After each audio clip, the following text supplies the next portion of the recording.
From a business perspective, we've been talking this week about how Dana White grabs the narrative from Francis Ngannou, and it's not about I'm not paying my fighters correctly. Me and Disney are making a ton of money off of a group of fighters that don't have a union. It becomes about Francis Ngannou is a coward. He doesn't want to fight because he will not fight on my terms, under my contract terms. He is someone who does not want to fight. And they fight in the open space with control of the narrative. A lot of people this week have accused LeBron James of shifting the narrative because he too runs a business, runs an economy, knows how to take care of his image and brand. And LeBron James says after a sweep, I'm thinking about retiring. And it stops being about this culture of criticize the athlete, you failed, you got swept. And it becomes, he forces us to talk about, is one of the greatest ever going to retire? So I wanted to talk to Ricky Williams about how one retires, when one retires, and how much space is needed to do that correctly when you're 38 years old, or in Ricky, in your case, you were ready to retire, or you thought you were ready to retire at about 28, right? And it became a very hard thing for you to actually execute, even though in your late 20s, you were kind of breaking out of your body, being like, man, I probably shouldn't be doing this anymore. Yeah. And so you thought what when you saw that LeBron James is asking, hey, out loud in front of people, I'm thinking about retiring? I thought good for him. I think that's wonderful. And, I go back to when I was 27. I just turned 27 and I was considering retiring. And for me, the excitement came because I could envision myself doing something different that felt better to me.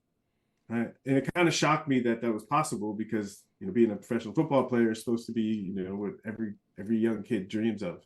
So it kind of shocked me, but it also excited me. And when I, talked to my friends about quitting and walking away at the top of my game, everyone thought I was crazy. And LeBron obviously has a lot of other interests, things that, he could do where he wouldn't have people throwing darts at him, when he's probably the greatest of all time. And to me, I think that's a sign that maybe it is time to go on. My mom always said, go where you're celebrated, not where you're tolerated.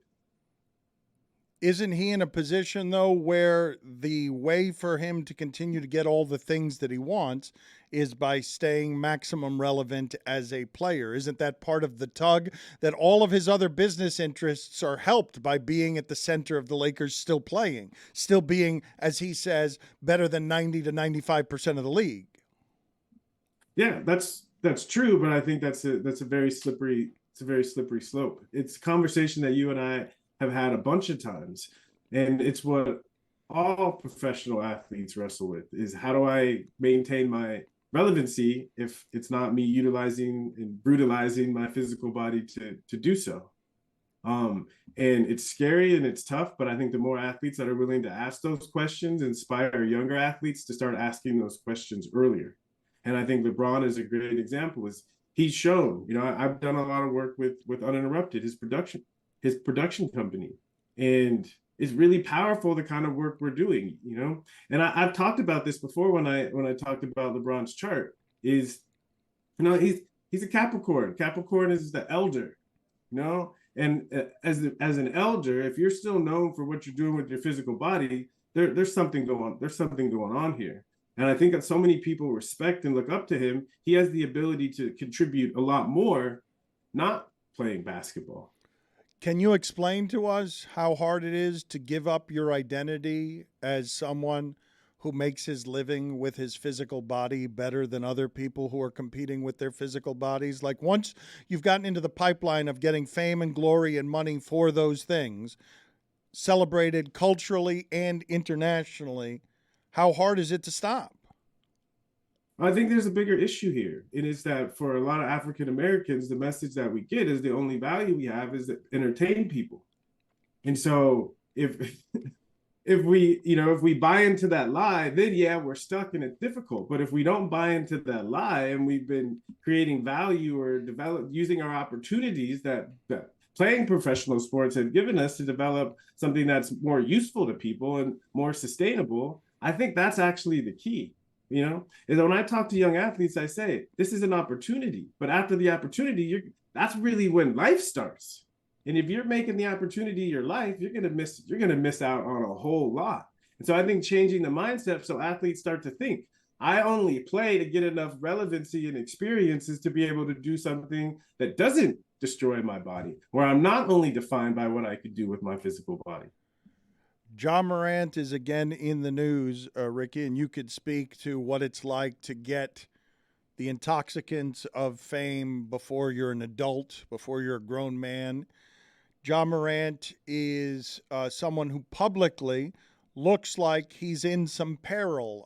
Police are called to his house reportedly yesterday for a wellness check because some of the stuff on social media had some goodbye in it, and people just wanted to check on his mental health. What are your observations on what's happening with Ja Morant?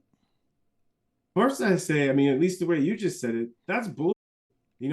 Checking on someone's mental health is not waiting until the mental health has gotten to the place where you're afraid. Checking on someone's mental health is caring about what's going on inside of them. And I think through this whole process of Ja Morant, no one's really cared. All they care about is that he's, quote, breaking rules or not on the court, which is, again, in my opinion, it's bullshit.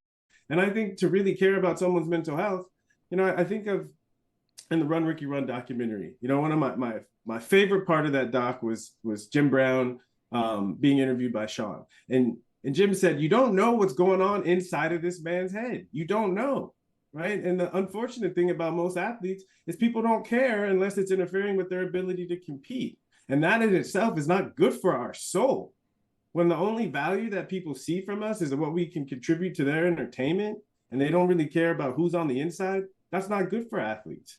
And, I think the older athletes, right, we just accept that's the way it is. But I think these younger kids, they're actually having to wrestle with it more. And I think, we can glorify fame and the intoxicant, but what we don't talk about is the bullshit side of the fame, right? And I don't think the glory I don't think that's the part that's troubling him. I think all the bullshit is what's troubling him and all the hypocrisy. Can you explain to us what it's like to have the pressure of being an economy on you?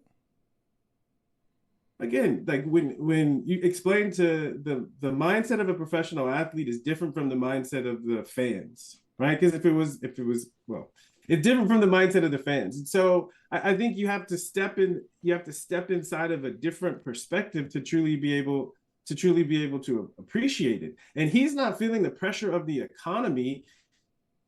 He's feeling the bullshit that people put him through when he is the paycheck. Right. And this is something that I wrestled with. And this is a big part of why I retired in 2024, because, the reality was the Dolphins needed me, but they weren't acting like that. They're acting like they had leverage. They didn't. So I walked away. Do you think Ja Morant should step away for a bit? Because it's hard to stop working once you're somebody who's when your identity is this tied up in all people know about Ja Morant is that he's a basketball player. They don't care about anything else. Well, he's so young. That's all he knows about himself, too. And if he gets stuck in that definition, he's not going to be able to find out those other parts about himself. And so I don't think he needs to step away. It's the off season. I think he needs to go and understand himself better. And hopefully hopefully his team is willing to embrace what he learns about himself and make him feel seen and appreciated and heard. I think, I don't think we should baby athletes, but in a way we should care more about them, especially if it's the team. And when you get into contract negotiations and it becomes business, I don't know. I think the teams that are truly successful long-term are the ones that actually care about their players. What is the line you're drawing between babying and nurturing? So babying is where you coddle. You see behavior and then you let it slide until it gets to the point, and then you punish them.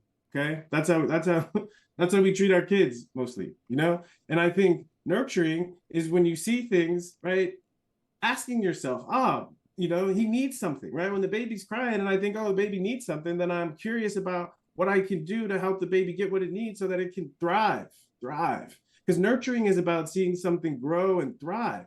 And, you know, as an adult, Ja Morant's a baby. He's a baby adult, right? He needs nurturing to help him to go into a mature adult.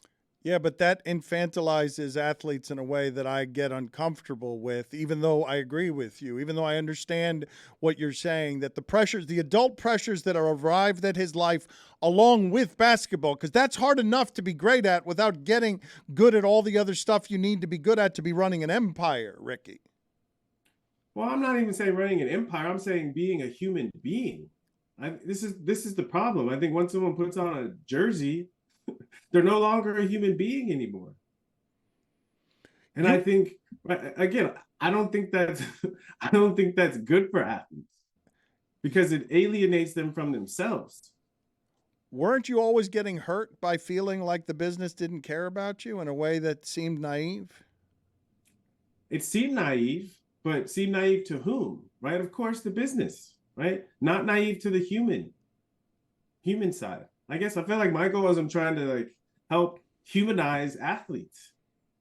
But you're asking, I think everyone benefits. Everyone benefits from that. But you're asking corporations to humanize athletes when you're just bodies meant to sell jerseys to the corporation.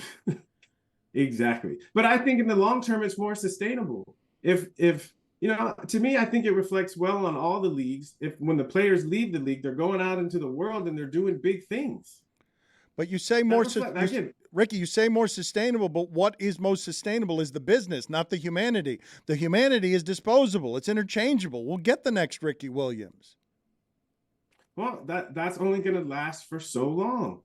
And we already start to see these younger athletes are waking up. They're demanding to be treated more like human beings.